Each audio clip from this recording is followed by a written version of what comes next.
Hello, welcome to the show. I'm Jacquelene Closemore and you're on A1R Psychic Radio and Moonstruck TV. I'm actually coming to you from Melbourne, from my lounge room. Woo-hoo. Way to go there. Now, today I actually wanted to cover the topic of workplace bullying. Yeah, I know, right? But also I've got a reading to do that someone's written in and asked. And I'm also going to be going across live to my Facebook page after this, which is Jacquelene Closemore Live. So you'll find me there if you're looking. But yeah, I wanted to kind of cover the topic of workplace bullying because it's quite a huge thing. And one of my sons actually asked me, and we were discussing this last night, and he actually asked me to use his example. So what I'm going to do is use his example without identifying anything about the workplace in as much as I can. And also, I'm not going to tell you which son.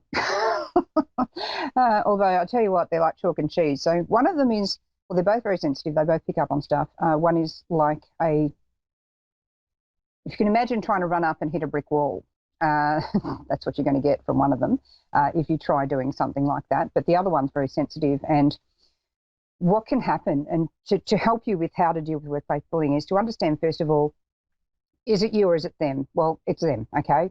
It's not okay if someone's deciding to target you. And workplace psychopaths tend to actually target people, and they tend to know which people to go for. It's the same as sexual predators. They tend to pick people who have a bit of a more vulnerable energy or a sensitive energy. That doesn't mean that it's in any way ever to be seen as the fault or you attracted it. You didn't. This person's just there. They're doing what they're doing. So, you know, I sort of heard the old saying of when someone comes to you and treats you wrongly, that, you know, that's their karma. What you do about it is yours. So, you know, I think the thing to not do is to necessarily immediately get aggressive. I think being assertive is very different to aggressive. And ways of being assertive are to pull them up straight away. The earlier you pull someone up for behaviour that's just not okay, the less likely it's to escalate. The other thing as well to understand is that with workplace bullying particularly, if you tend to be the one, if you're different, you'll get picked out a bit quicker. And it's okay to be different, it's okay to be who you are, but you have to own that. If you really own that, then if someone says something to you, it's not going to hit you anywhere near as much. And what a workplace bullying is looking for is actually a reaction. And you know, somewhere along the way, early on in their life, they've been shown that it's okay to pick on someone. So if you're raising children and you've got one that's picking on the other constantly, it seems to be that, you know, they seem to be able to do this. You have to sort of look at that fairly early on in the piece and say, hang on a minute, maybe I need to pull them up now, because what we don't address now in our kids becomes what they become in adults. Some of our political leaders are great examples of that, of not having been corrected. So, you know, the problem with evil is not evil people, it's good people who do nothing. So this is why you have to call out behaviour in a group. And if you see someone who's really having a wrong statement to somebody else and really pulling them down, what are you doing nothing? You know, because if you and someone else and we all kind of speak up and say that's not factual, because the one thing is bullies rely on the fact that you're not going to pick them up on facts. They think that because you won't address it in the moment, because you're so shocked by what they've actually said, that you don't just say, hey, look, I call BS on that. They know they can just keep perpetuating. The thing is, bullies don't care about facts. They just care about the fact that they can get away with this thing, and no matter how ridiculous what they're saying is, they're going to be able to get to the next thing and the next thing and the next thing. And if they just keep putting next things in front of you, you're not going to have time to catch up and catch yourself and address it. So the thing to do is get them at the start. And that doesn't mean getting very reactive, emotional. It's, hey, mate, that's not okay. You know, or you can say, well, does that usually work for you? It probably does. So if you say that, maybe that works, maybe that doesn't. But the thing is to address it pretty well straight away. And where bullies also sort of rely on is that we won't call them out and on their lies.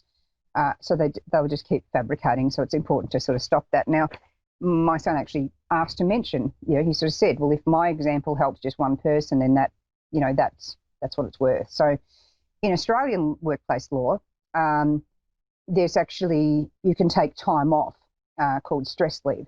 And with stress leave, you can actually take 2 weeks off, no questions asked. I mean, your doctor's going to ask some questions, and you get a medical certificate from your doctor saying it's stress. And in my son's particular case, he was being bullied to the point of sexual harassment by other men, and my son is straight. By the time the bullying escalated to the point where he really wanted me to step in and address this, and he's a grown man, he's capable of dealing with things on his own, but he'd gotten that worn down. And that's what they do, they wear you down, bullies. He got that worn down that he said, Mum, I don't know what to do. I can't even address this with my boss. He was getting sexually harassed. He was getting, spanked on the arse as he walked past. He was screaming, stop it, like really shouting, stop it, getting very angry. And they say, oh, what, can't you take a joke? Well, I'm sorry, sexual harassment is no joke. It got to the point he started to question his own sexuality. That's how much he was affected by this bullying. And he was afraid of turning up to work. He was afraid of leaving. He was afraid that his boss would attempt to call his new workplace, if he went to a new workplace, and get him out of his job. And that can sound pretty unreal, but this sort of thing does happen in that industry, which I will not name. In that industry, they rate women 1 to 10. They then make up stories about what they would do with that woman. It's a very misogynistic type of energy. And it really didn't suit my son at all. You could say, well, why did he attract that? Well, we can call that past life karma, we can call it a range of things. And in a way, he was just being his open, caring, genuine, sensitive self in the wrong environment. So, you have to kind of address, am I in the right work environment? Is this the right industry for me? Is this a part of the universe saying, you're in the right field? And it turned out that he wasn't really happy in the field anyway, and that this general attitude from the men he was working with was quite prevalent across the industry.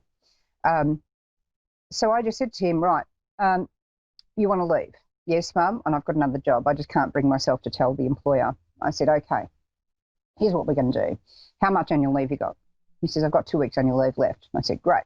I said, and what we're going to do is run your leave down. He said, what? I said, well, you're going to the doctor, and I actually got him to tell me all the things. And if you have someone who's been bullied, this is the thing to do, is to get all the facts down in bullet points, because then as they speak, you can actually turn that into a bullet point. The boss would encourage others to say these particular things about me, for example. That could be one bullet point. The boss, spanks my ass as I walk past. I mean, sexual harassment right there. So we had all of these. We had about 20 points. I then printed that out for him, because when someone's bullied in a heightened state of victimization, they can't really articulate. So when you see a rape victim up in court, which you won't see, but when you hear their testimony or you get to see the transcript, it looks jumbled all over the place. Well, does that make them a liar? God, no. They're traumatized. So this is why having a bullet point list, if you've got someone or you yourself are having trouble articulating what's happening to you because you're traumatized, if you put that all down in bullet points while you're clear thinking, maybe have help from someone to do that and get that all down, then take that to the doctor. My son walked in, he showed that to the doctor. The doctor read it. He didn't have to say a thing and immediately was given 2 weeks off. We used that as an annual leave and his notice. He then, the following week, started the new job place, and I retrained him on how to speak to other employees. And this is the important thing. Are you oversharing? And he was oversharing. Because bullies will tend to look for the person who shares a lot of information, and they use that against you. So in the workplace, it should be, hi, what do you do on the weekend? Oh, nothing much. If you're in a workplace where, you can see that there's going to be that kind of energy building up if you share too much. So not much happened, this sort of thing. Because what a bully will do is pick off the points about you that they can see that are different or unique, or they see as weak. And they'll then use that against you to tease you, to pick on you, to undermine you, to degrade you, to the point where it's like, I don't feel like being here at all. So it's about having your boundaries up clearly, holding back your essence. If you're a giver and a sharer, hold that back when you're in the workplace, because it's really important. And also the other thing is if you're being left out. So one of my clients was left out of things quite a bit. And another thing bullies do is they try to isolate you and make you separate from the group. So wasn't invited to certain events that this person was well and truly supposed to be invited to. And the thing that I would have done, and this person had left it months before really the whole thing had blown up, and to bring everything all at once, and it was all very emotional. The thing to do is, in that moment of that first infraction, speak up. Say, hey, just looks like you've overlooked adding me to that. And I really need to be there because said boss has already said that you need to add me to that. So what you're doing, if you notice you're not on the invite, is to say to the boss, hey, I'm not on the invite, I'm supposed to be on the invite. Seems she's mistaken to put it on there. And then you say, so I'll just go and talk to her about that, will I? Go and talk to her about it and say, so-and-so said you've missed me off the list, and you need to put me on it.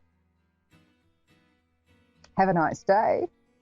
And that smile, because you're not giving the emotion, you're not giving the charge, not showing fear, not showing anger. These are the things they're wanting from you. So it's really important not to do that. And, have faith in yourself. So I'm going to do that reading across on my Facebook page on Jacquelene Closewell Live. And I'll talk a little bit more about that and answer questions for commenters live on air.